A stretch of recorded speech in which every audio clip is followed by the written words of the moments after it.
이 앞주에는 창조주가 되신 예수님에 관해서 말씀을 드렸습니다. 그리고 그 창조주께서 성육신 하셔서 우리 온 인류의 죄를 대속하심에 있어서 창세기 3장 15절 말씀을 보면 여자의 후손으로 오실 것을 예언하셨다라고 말씀을 드렸습니다.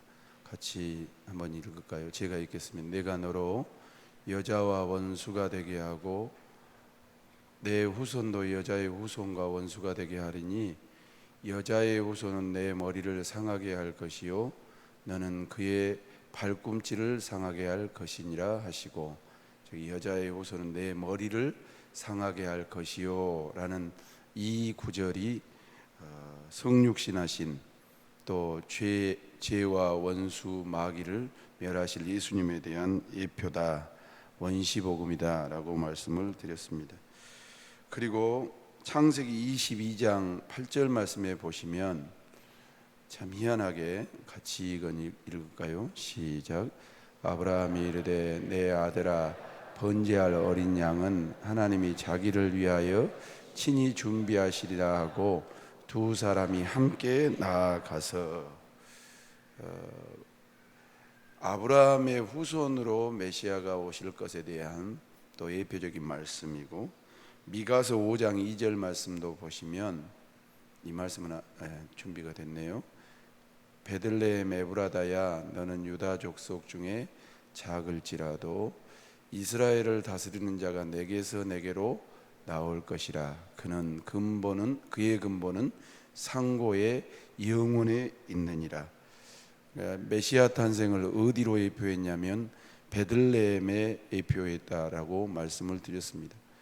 창세기의 내용을 여러분들이 가지고 있는 성경 제일 앞부분의 주석을 보시면 BC 1400년이 넘는, 그러니까 예수님께서 AD 1세기에 오셨다면 1400년 전에 모세를 통해서, 모세오경이니까 기록된 말씀들입니다. 그러면서 제가 무슨 숙제를 드렸냐면 2주가 지나버렸습니다만, 첫 번째, 그러면 창세기 3장 5절부터 아까 말씀드렸던 창세기 22장 아브라함의 이삭 드리는 사건, 또 미가서에 나와 있는 그 사건을 통한 그 메시아가, 예언된 메시아가 나의 구원자냐 이 말입니다. 그러면서 뭔 숙제를 드렸냐면 내가 예수를 믿었는지 아니면 예수님이 나를 만나 주셨는지 그것에 대한 고민을 좀 가지고 다음 시간에 뵙자라고 말씀을 드렸습니다. 다시 한번 여러분들에게 묻습니다. 여러분들이 예수를 믿었습니까? 예수님이 여러분들을 선택해 주셨습니까? 확실합니까? 그것이 확실하지 아니하면 구원에 대한 부분을 다시 한번 점검해 보셔야 됩니다. 교인들 가정 가운데 어려움들이 있어서 이제 목사는 장례를 많이 치르니까 상갓집을 가서 그런 대화를 해요. 어떤 장로님은 나보다 좀 빠르시다고 그러시던데, 마지막에 내가 숨을 거두기 직전에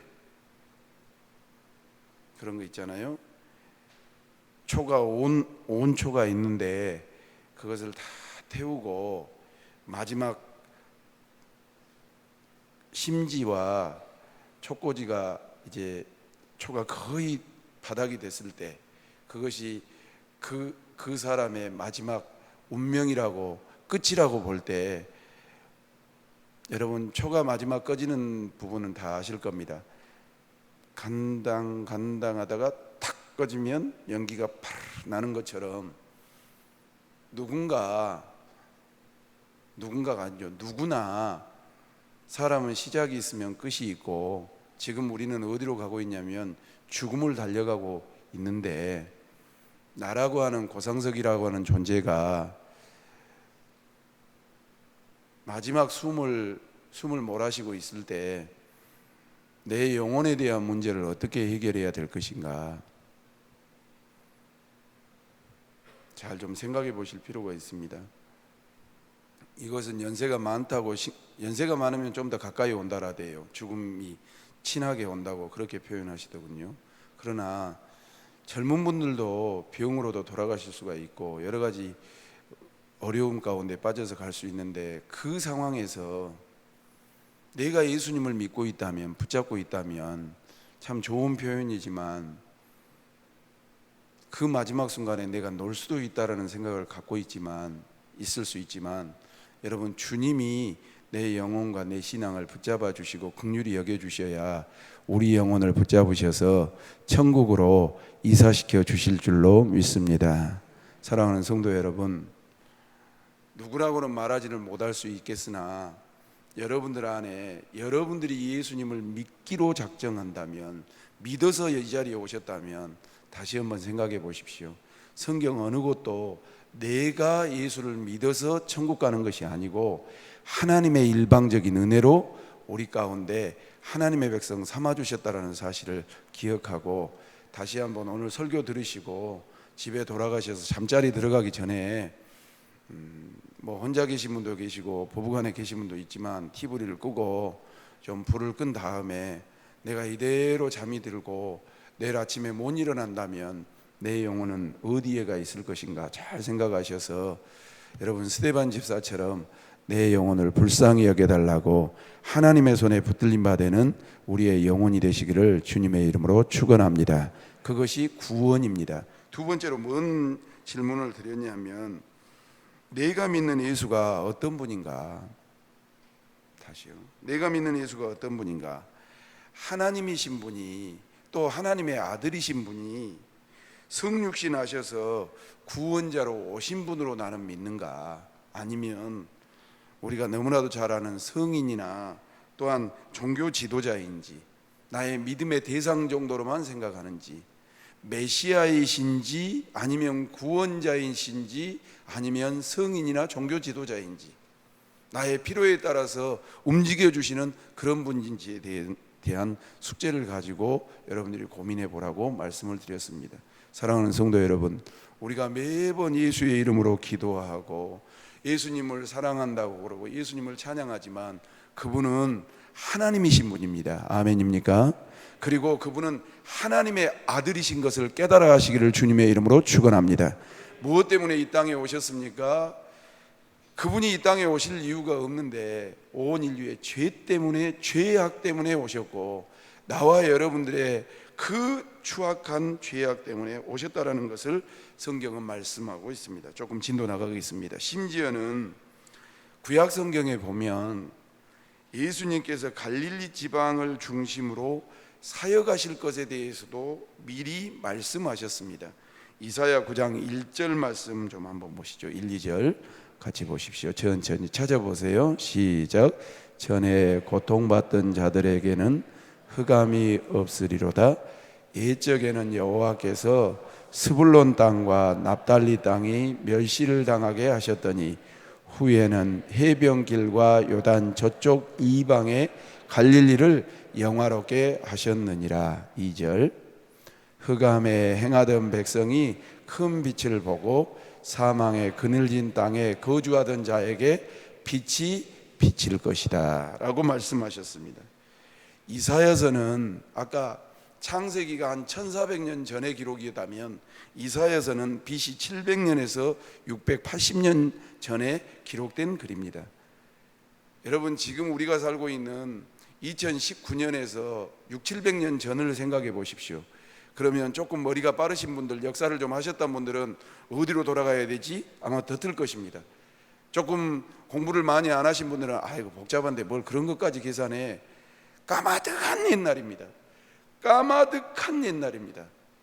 그런데 그때 우리 메시아 되신 예수님께서 어디에 태어나고 또 어떻게 사역하며 무엇 때문에 오셨는가를 말씀하고 있습니다.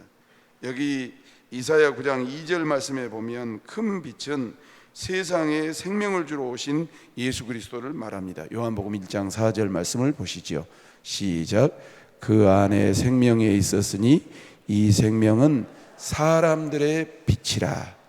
예수님에 대해서 말씀하시면서 그 안에 생명이 있었는데 이 생명은 사람들에게 빛으로 드러날 것이다. 이사야 35장 말씀을 보면 그리스도의 행하실 이적에 관해서 예언이 나옵니다.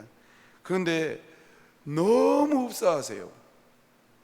35장 5절부터 좀 보셔야 돼요.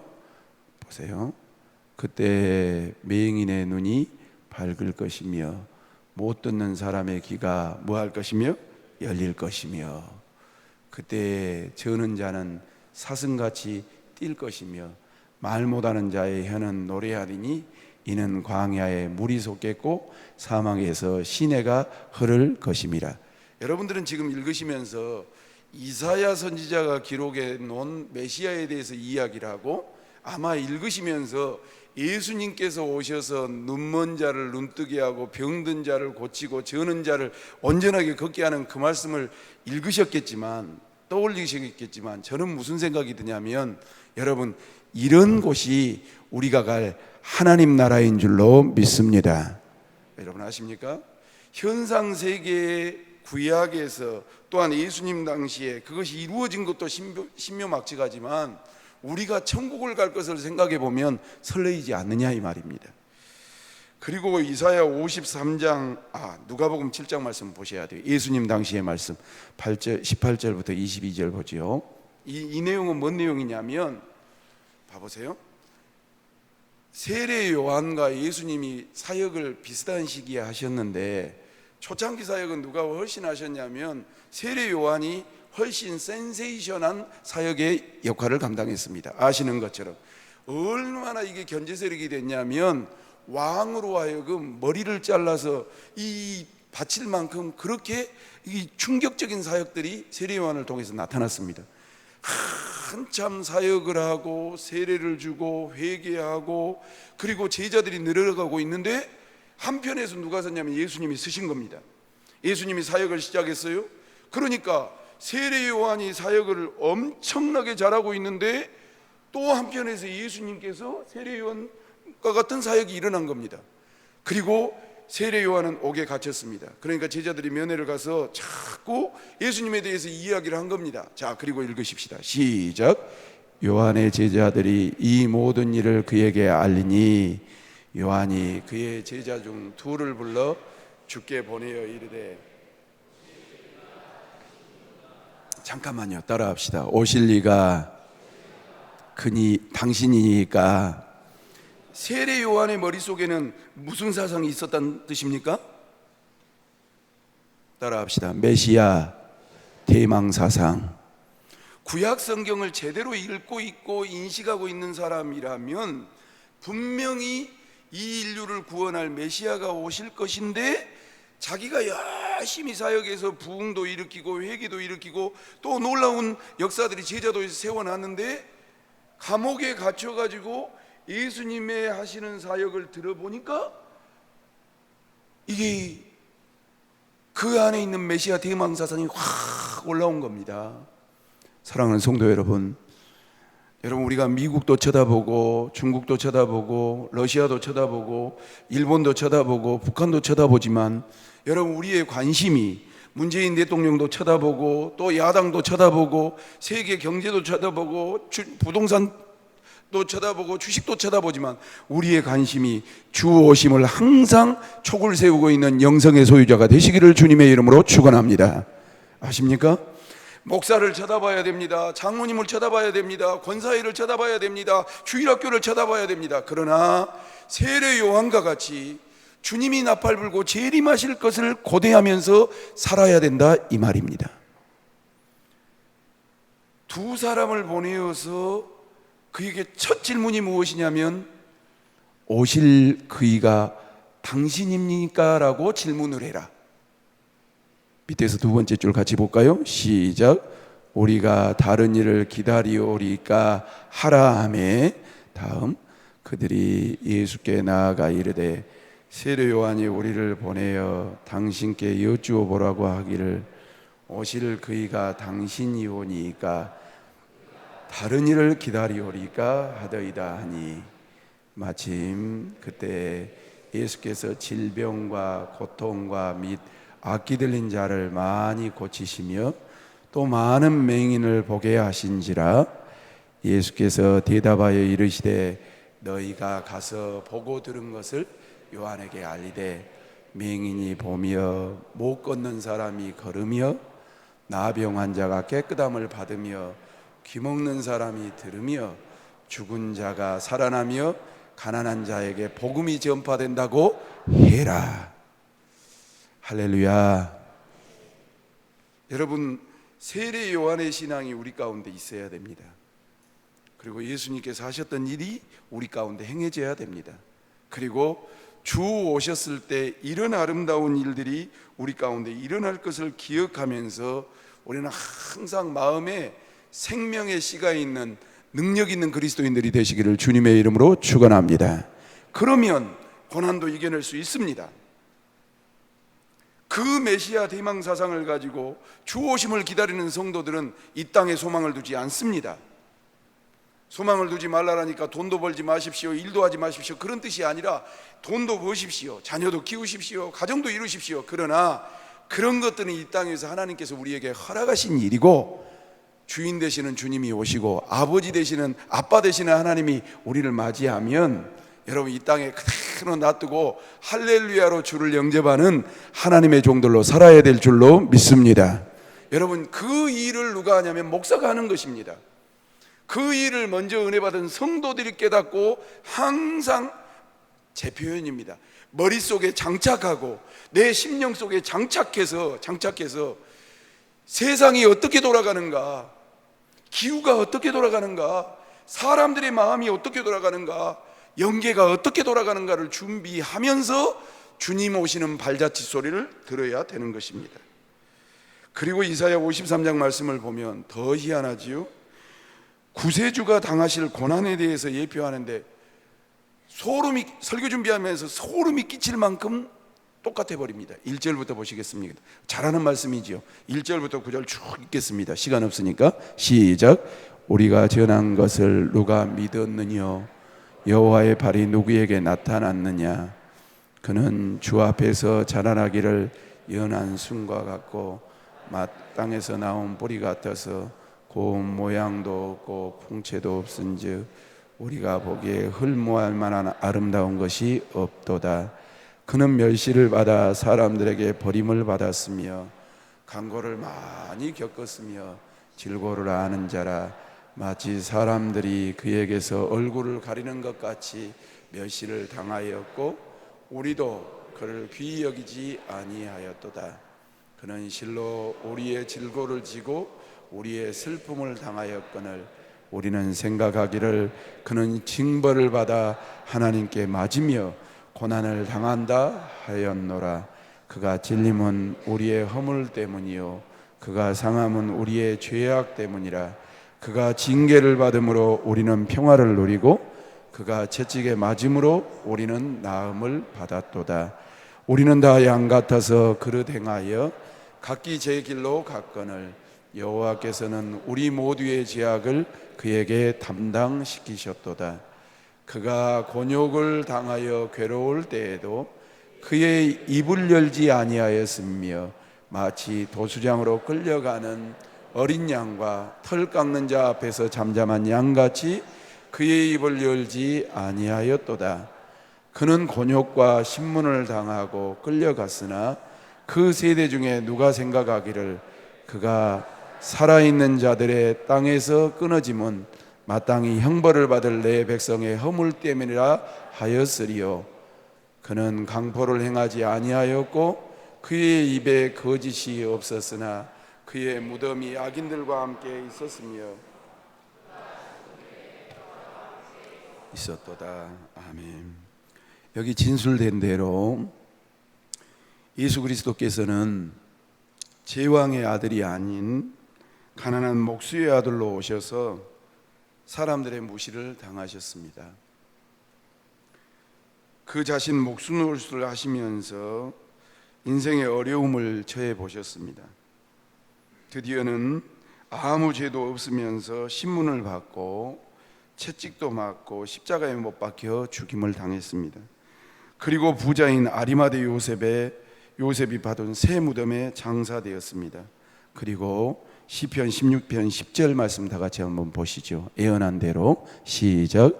이는 주께서 내 영혼을 수월에 버리지 아니하시며 주의 거룩한 자를 멸망시키지 않으실 것임이니이다 라는 말씀처럼 무덤에서 장사된 지 사흘 만에 부활하신, 여러분 우연히 어쩌다 보니까 메시아가 되고 구주가 되고 또한 하나님이 되신 것이 아니라 성경에 예언한 대로 하나님이신 분이 이 땅에 오셔서 우리 온 인류의 죄를 성경의 예언대로 이루시는 구주가 된 줄로 믿습니다. 그 예수를 믿는 것이 우리 가운데 감사가 돼야 되고 감격이 돼야 됩니다. 총회 소식 다 들으셔서 알겠지만 그래도 보편적 우리 교단은 총회가 제가 볼 때는 적폐 세력들도 많이, 정치하신 분들도 많이 하나님이 정화하셨습니다.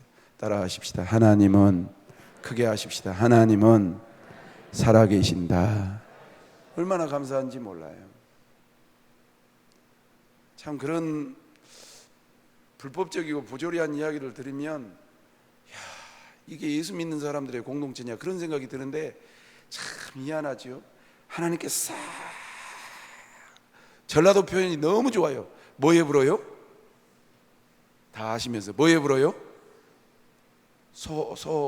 어째 분다고요? 속간에 불어요. 할렐루야. 여러분 절 보세요. 우리는 예배드리고 가정으로 돌아가고 세상으로 돌아갑니다.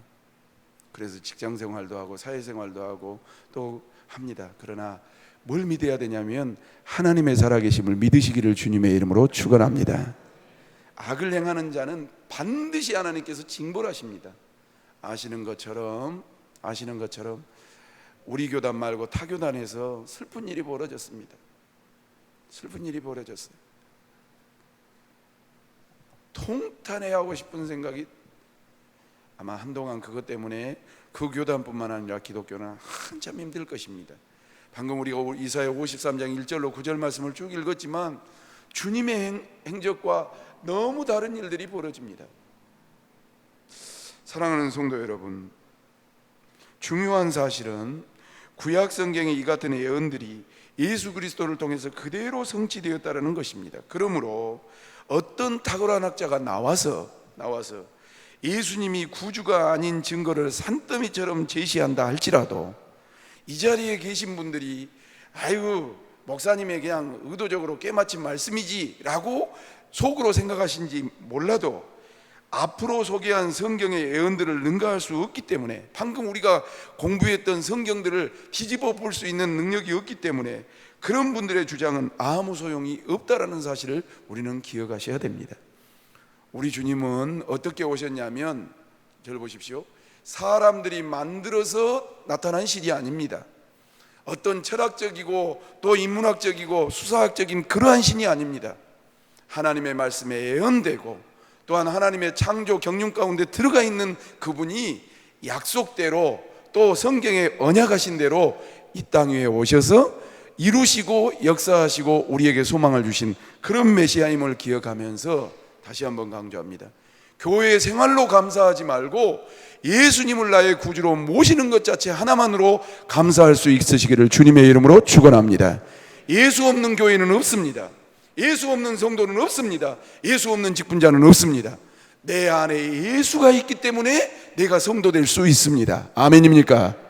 내 안에 예수가 있기 때문에, 우리 가정에 예수가 있기 때문에 우리 가정이 믿음의 명문가라고 자랑할 수 있는 것입니다. 내가 돈을 버는 것도 예수님께서 생명을 주시고 은사를 주셨기 때문에 그렇습니다. 예수를 믿고 나고 예수를 믿은 다음에 내가 목사 된 것이고 전도사 된 것이고 또한 무엇이 되는 것이지, 예수 없이 내가 그냥 처음부터 하늘에서 뚝 떨어져서 목사가 되고 몇 대째 믿고 누구누구의 간증이 나올 수 없다라는 사실을 우리는 꼭 명심하시고, 첫 번째 돼지 달라가겠습니다. 따라하십시다. 오직 예수입니다. 동의하시면 아멘 하십시다. 오직 예수 아니면 죄송합니다, 쓰레기입니다. 아무것도 필요 없습니다. 예수 없는 큰 교회, 예수 없는 수백억의 예산, 예수 없는 그 명성, 예수 없는 아름다운 식탁, 여러분 쓰레기입니다. 우리가 아까 이사야 53장 읽었지만 읽으면서 성령께서 우리에게 자극하지 않습니까? 그는 어린 순 같아서, 양 같아서 멸시와 천대를 받지만 얼마나 읽으면서 은혜가 되고 죄송하고 송구합니까? 그는 어디를 장악해서, 그는 무슨 말로 힘을 얻어서 얼마나 이게 거부감이 오는 말씀입니까? 두 번째로 우리가 공부할 것은 한번 읽겠습니다. 시작. 우리가 예수님을 구세주로 믿는 것은 예수님과 사도들이 이를 증거하였기 때문에 여러분 구세주로 믿는 것입니다. 신약 성경은 크게 다 밤예배 오시는 분들은 쉽게 알 수 있으니까 여러분 제일 처음에 사복음서가 나옵니다. 그 다음에는 뭐가 나오죠? 역사서인 사도행전이 나옵니다. 그리고 사도행전 다음에 로마서부터 서신서가 쭉 나옵니다. 그리고 마지막에 기록된 묵시록, 계시록이 있습니다. 사복음서는 예수 그리스도의 탄생과 공생의 사역과 십자가의 죽음과 부활을 증언했습니다. 사도행전은 교회의 탄생과 사도들의 전도 사역을 기록했습니다. 그리고 서신서들은 사도들이 신앙의 권면을 위해서 여러 교회에 보낸 편지를 모은 것입니다. 그리고 계시록은 사도 요한이 반모섬에 유배되었을 때 종말에 관한 계시를 보고하고 기록한 내용입니다. 이게 신약 성경입니다. 신약 시대의 성도들이 구약 시대의 성도들보다 더 행복한 것은 무엇 때문에 그러냐면, 구약의 성도들은 구세주가 오실 것을 대망하면서 하나님을 섬겼지만 신약 성도들은 이미 이 땅에 오셔서 구원을 완성하신 구세주에 대해서 자세히 알고 믿기 때문에 더 행복한 것입니다. 그런데 사복음서를 읽으면서 예수님이 어떤 분인지, 그분의 인품에 대해서, 지혜에 대해서, 사랑에 대해서, 용기에 대해서, 꿈에 대해서, 또한 예수님의 가르친 행하신 이적에 관해서 쭉 제자들이 기록해 놨는데, 이렇게 말하면 기독교를 비방하는 사람들은 복음서의 내용을 어떻게 믿을 수 있냐라고 신신학자들이 이야기를 합니다. 편집설이다, 또 뭐 설화설이다, 또 영웅담이다, 그렇게 이야기합니다. 그러나 우리가 복음서의 내용을 의심 없이 믿는 것은 우리에게 복음을 전해준 사도들의 신실함을 믿기 때문에 그렇습니다. 여러분, 우리가 지금 신앙생활하는 것은 단순히 여러분 아버지가 가르쳐주고 엄마가 가르쳐주고 뭐 여러분 훌륭하다고 생각하는 목사님이 가르쳐주고 뭐 내가 어렸을 때 누구 그런 분들도 다 누구의 이 신앙의 유산을 받았냐면 하나님의 유산을 받았고, 성부 성자 성령이 하나님의 유산을 받았고, 사도들의 그 신앙의 내력을 전수받은 신앙 고백 위에 세워진 신앙인 줄로 믿습니다. 이해가 되시면 아멘 하십시다. 그래서 교회는 따라합시다. 하나님 중심, 말씀 중심. 믿으시면 아멘 하십시다. 하나님 안에서 하나 되는 겁니다. 나는 이 나라가 걱정이 되는 것이 뭐 때문에 걱정이 되냐면, 나라가 쫙 갈라져 버렸습니다. 무엇이 맞은지 무엇이 틀린지 저 잘 모르겠는데 반쪽으로 쫙 갈라져 버렸습니다. 아마 우리 안에서도 그렇게 갈라졌을 것입니다. 맞단 사람도 있고 틀리단 사람도 있고 뭐 옳단 사람도 있고 그러단 사람도 있고 갈라져 버렸습니다.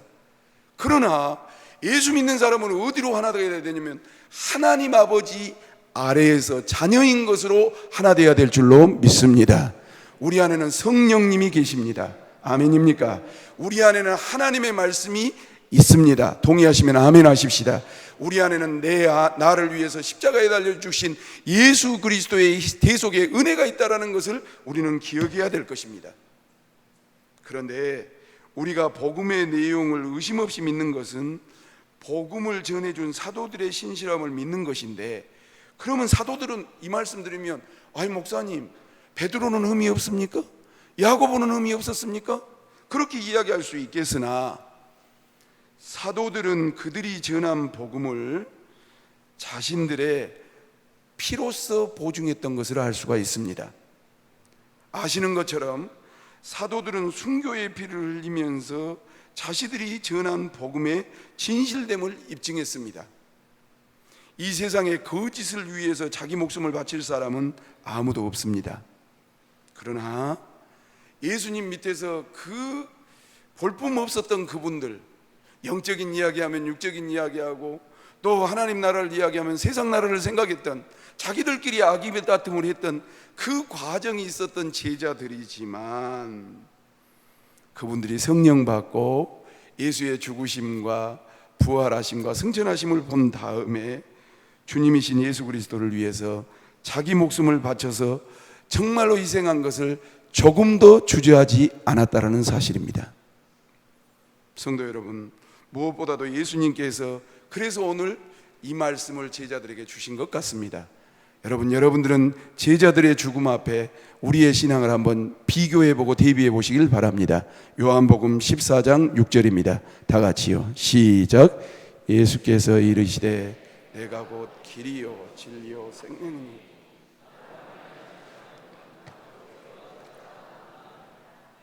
일점일획도 흠이 없는 하나님의 말씀으로 믿으시면 아멘 하십시다. 여러분, 숨을 거두시면서도 이 말씀을 붙잡을 수 있는 확실히 있다면 여러분들은 인생의 성공자고 신앙의 성공자인 줄로 믿습니다. 아버지, 주께서, 예수께서 길이요 진리요 생명이니 예수로 말미암지 않고는 아버지께로 갈 자가 없다고 했는데 내가 예수님을 믿습니다. 내 영혼을 거둬 주시옵소서 할 때 주께서 우리의 영혼을 책임져 주실 줄로 믿습니다. 설교를 마치죠. 세상 사람들은 예수를 믿지 않더라도 무슨 종교든지 진실하게 믿으면 구원을 받는다고 하는 사람들이 많습니다. 많아졌습니다. 이게 왜 먹히는 거냐면 세속화인데요, 또 종교다원주의인데요. 봐보십시오. 절 보십시오. 남을 인정하는 것이 좋습니까? 안 좋습니까? 내가 오전에도 설교 그렇게 했습니다. 여러분, 애지간하면 젊은이들이나 또 신앙생활 인재하시는 분들이나 또 연세 드신 분이나 오래 하신 분들 하나 됩시다. 제가 오전에 그렇게 했습니다. 여러분, 우리는 기독교인입니다. 불교인을 아주 더무시하고 또 이슬람을 아주 더무시하고, 이번에도 총회에서 경론이 벌어졌습니다. 우리 교회, 우리 총회에서 천주교가 이단이냐, 거의 대부분 총대들이 1600명 가까운 총대들이 이단이다. 그러면 WCC하고는 교류를 해야 되냐? 아니다. 그러면 WEA라고 세계 복음 협회가 있습니다. 그럼 그 단체하고는 해야 되느냐? 연합사역을 해야 된다. 근데 광주 쪽 우리 예전에 신앙생활했던 그런 목사님들만 나가서 아니요, 아닙니다. 그분들은 내세관이 다릅니다. 구원관이 다릅니다. 신관이 다릅니다. 그분들하고는 섞일 수가 없습니다. 물이 기름과 섞일 수 없듯이 섞일 수가 없습니다. 그러니까 싸우지 않아야 돼요. 합독층 목사님들이 500 몇 명 정도가 찬성을 했습니다. 그리고 거의 개혁적 중심으로 480 몇 명, 한 7, 80명 차이로 이단인 것은 사실이다. 그러나 교류를 해야 된다는 것으로 찬성을 했습니다. 왜 우리가 물러서서 나왔냐면, 내년에 그래도 소강성 목사가 개혁 측에서 제대로 개혁주의 신학을 가지고 있는 사람 다시 뒤집어 엎으면 된다. 그 다음에 또 바른 건강한 신학을 가지고 있으신 분들이 또 총회장을 도전할 거니까 뒤집어 엎으면 된다. 그리고 나왔는데도 정말 오게티라고 한다면 그런 신학들이 우리 가운데 요소요소에 있습니다. 나는 제가 목회하면서 그런 신학 사상이 교회 안에 있을까 심히 두렵습니다. 사랑하는 성도 여러분, 타 종교에 대해서 터부시하면 안 됩니다. 인정하십시오.